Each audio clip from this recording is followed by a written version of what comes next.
திரு மாதேஸ்வரன், இந்த போர் பாதுகாப்பு ஒத்திகை அப்படிங்கிறத எப்படி புரிஞ்சுக்கணும், என்னெல்லாம் நடைபெறும் சார் இதில்? இது மெயினா ஹோம் மினிஸ்ட்ரியிலிருந்து சிவில் டிஃபென்ஸ் ஆக்டிவேஷன். இப்ப முதல்ல நம்ம இந்த மாதிரி ஒரு சிச்சுவேஷன் பார்த்தது 1974 போர்ல, பெரிய முழு போரா இருந்தது. அந்த அதுக்கப்புறம் ஒரு ஜென்ரேஷனுக்கு மேல போயிடுச்சு. நிறைய பேருக்கு இதை பத்தி போர்னா அந்த சமயத்துல என்ன மாதிரி ஒரு ப்ரிப்பரேஷன் பண்ண வேண்டியது இருக்கும், அந்த மாதிரி இதெல்லாம் ஒரு நாலேஜ் இல்லாம இருக்கலாம். அதனால civil defence, home cards, vital area defences இதெல்லாம் ஒரு ஆக்டிவேஷன் பண்ணி அதை பீப்புளுக்கு ஒரு அவேர்னஸ் கொண்டு வர்றதுக்கு தான் இது மெயின் எக்ஸசைஸ். இது போருக்கான அறிகுறி கிடையாது, போருக்கான ஆயத்தம் கிடையாது. ஆனால் இது ஒரு இந்த மாதிரி ஒரு மெசேஜ் இன்டர்நேஷனல் ஜியோ பொலிட்டிக்கல் போகும்போது அந்த எந்த கண்ட்ரி ரீசெண்டாக நம்மளோட ப்ராப்ளம் கிரியேட் பண்ணுறக்கு அதுக்கு மெசேஜும் போயிடுது அந்த விதத்தில். ஆனால் இது மெயினாக சிவில் சொசைட்டி, சிவில் ஆர்கனைசேஷன்ஸ், அப்புறம் important vital areas, vital installations, இதனுடைய ப்ரிப்பரேஷன், டிஃபென்சஸ், போர்னு வந்ததுன்னா இதுக்கெல்லாம் எல்லாம் ரெடியா இருக்காங்களாங்கிறதுக்கு ஒரு செக் பண்ற மாதிரி, இன்ஸ்பெக்ஷன் மாதிரி ஆயிடுது. என்னெல்லாம் 50 வருஷமா இது மாதிரி பண்ணிருக்க மாட்டோம். ஓகே, ஒத்திகைங்கிறது அது என்னென்ன கிரிட்டிக்கல் ஏரியாஸ் எதை டிஃபெண்ட் பண்ணணும், சப்போஸ் ஏர் டிஃபென்ஸ் சிஸ்டம் அங்கே வந்ததுன்னா அதெல்லாம் என்ன பண்ணணும், அந்த மாதிரி எல்லாம் செக் பண்ணி அதுக்கு ஒரு செக் லிஸ்ட் இருக்கு, அதை வச்சு அவங்கெல்லாம் செக் பண்ணுவாங்க.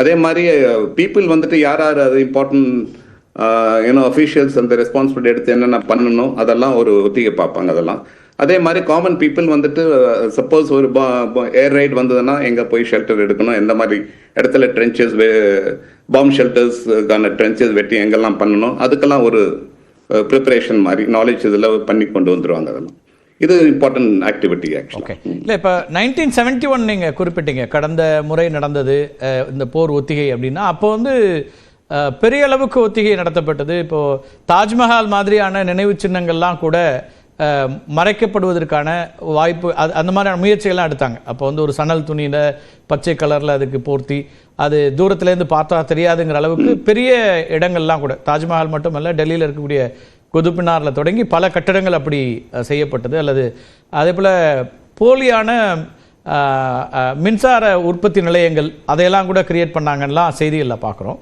இப்போ அந்த அளவுக்கு இருக்கா இப்போ இப்போ இருக்கக்கூடிய போர் ஒத்திகை அப்படிங்கிறது என்னவா இருக்கு? ஏன்னா இப்போ டெக்னாலஜி இம்ப்ரூவைஸ் வந்துட்டு அந்த அளவுக்கு இல்ல இது வந்துட்டு இப்போதைக்கு பேசிக்கா செக்லிஸ்ட் எடுத்து என்ன மாதிரி, இப்போ கல்பாக்கம் சொல்றீங்க, ஒரு வைட்டல் இன்ஸ்டலேஷன் இருக்கு.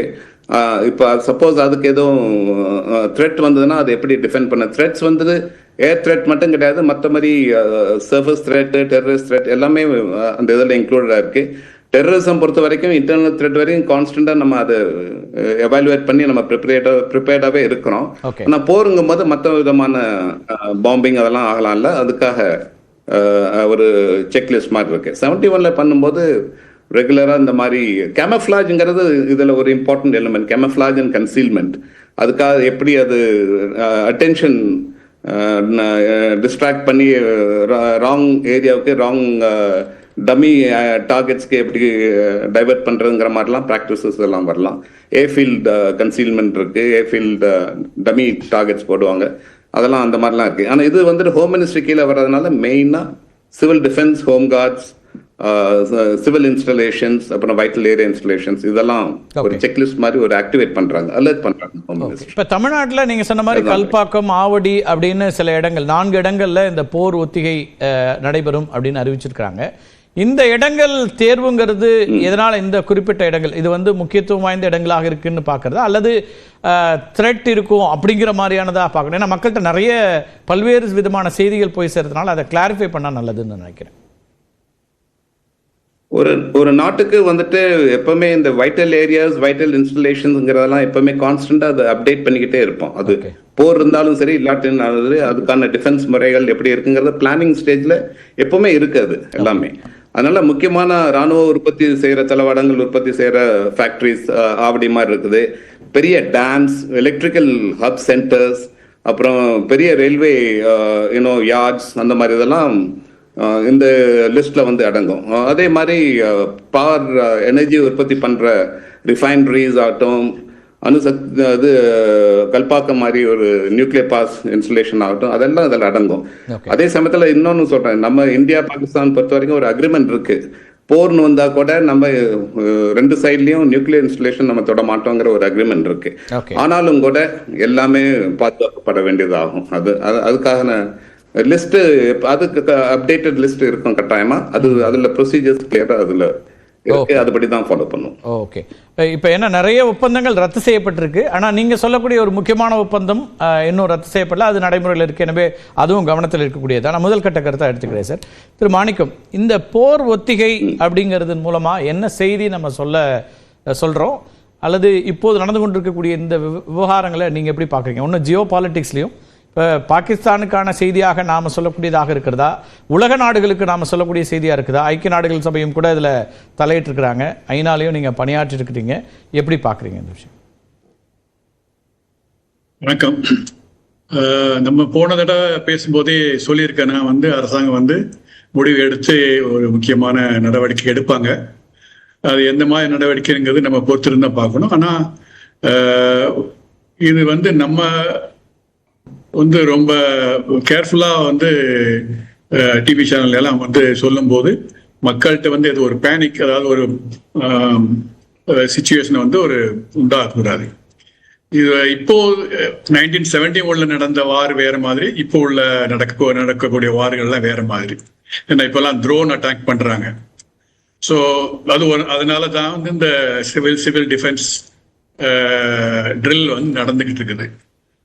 அவங்க வந்து கண்டிப்பாக ஏதாவது ஒரு பதில் தாக்குதல் பண்ணுவாங்க அப்படிங்கிற எதிர்பார்த்து தான் நம்ம மக்களும் வந்து ஒன்று சேர்த்து அவங்களுக்கும் வந்து பொறுப்பு இருக்குது. அவங்க இந்த மாதிரி ஒரு அட்டாக் வந்துன்னா எந்த மாதிரி இருக்குங்கிறத இந்த ட்ரில் பண்றாங்க. அதனால ரொம்ப பயப்பட வேண்டிய தேவையில்லை, ஆனால் கவனமா இருக்கும். இன்டர்நேஷனல்ல பார்க்கும்போது கடந்த ஒரு 10 நாளாவே இந்த பேச்சுவார்த்தைகள் நடந்துகிட்டு இருக்குது. எல்லா உலக தலைவர்கள்ட்டும் முக்கியமான உலக தலைவர்கள்லாம் பிரைம் மினிஸ்டர் கூட பேசியிருக்காங்க, ஃபாரின் மினிஸ்டர் கூட பேசியிருக்காங்க. நேற்று கூட, அதாவது மண்டே, யூஎன் செக்யூரிட்டி கவுன்சிலில் வந்து க்ளோஸ் டோர் மீட்டிங் நடந்திருக்கு. பாகிஸ்தான் வந்து நான் பெர்மனன்ட் மெம்பர். அந்த மீட்டிங்ல வந்து பாகிஸ்தான் வந்து நிறைய சொல்லியிருக்கிறாங்க. அவங்க இந்தியா வந்து அப்படி பண்றாங்க, இப்படி பண்றாங்க எல்லாம் சொல்லியிருக்காங்க. எல்லா நாடுகளுக்கும் தெரியும், நமக்கும் அழுத்தம் இருந்துகிட்டு இருக்குது. ஆனா நம்ம வந்து கண்டிப்பா வந்து ஏதாவது ஒரு முக்கியமான ஒரு நடவடிக்கை கண்டிப்பா இருக்கும்ட்டு எதிர்பார்க்கறாங்க எல்லாரும். அது வந்து லிமிட்டடா இருக்குமா இல்லைன்னா பெரியதா இருக்குமா, அது வந்து பொறுத்திருந்தா பார்க்கணும். இப்போ முக்கியமான முடிவு எடுத்தது என்னன்னா, தண்ணி வந்து நிப்பாட்டிட்டாங்க ஒரு ரிவர்ல, நீங்க பாத்திருக்கீங்க. சோ அதுக்கு ப்ரொவோகேஷனல் அவங்க ஏதாவது பண்ண முடியும். இல்லைன்னா வந்து ஒரு சர்ஜிக்கல் மேஜர் ஸ்ட்ரைக் மாதிரி பண்ணாங்கன்னா அதுக்கு எடுத்து அவங்க வந்து பதில் தாக்குதல் கொடுக்கறதுக்கு தயாரா இருக்கிறாங்க. அவங்களும் நிறைய ட்ரில் பண்ணியிருக்காங்க. ஸோ இதெல்லாம் எந்தெந்த மாதிரி அவங்க கிட்ட இருந்து பதில் அடி வருங்கிறதுக்கான அரசாங்கத்துல இருந்து அதுக்குண்டான தயார் நிலையில மக்களை வந்து ரெடி பண்ணிக்கிட்டு இருக்காங்க. Okay, right. நம்ம பேசலாம் சார். முதல் கட்ட கருத்தை எடுத்துக்கிறேன்.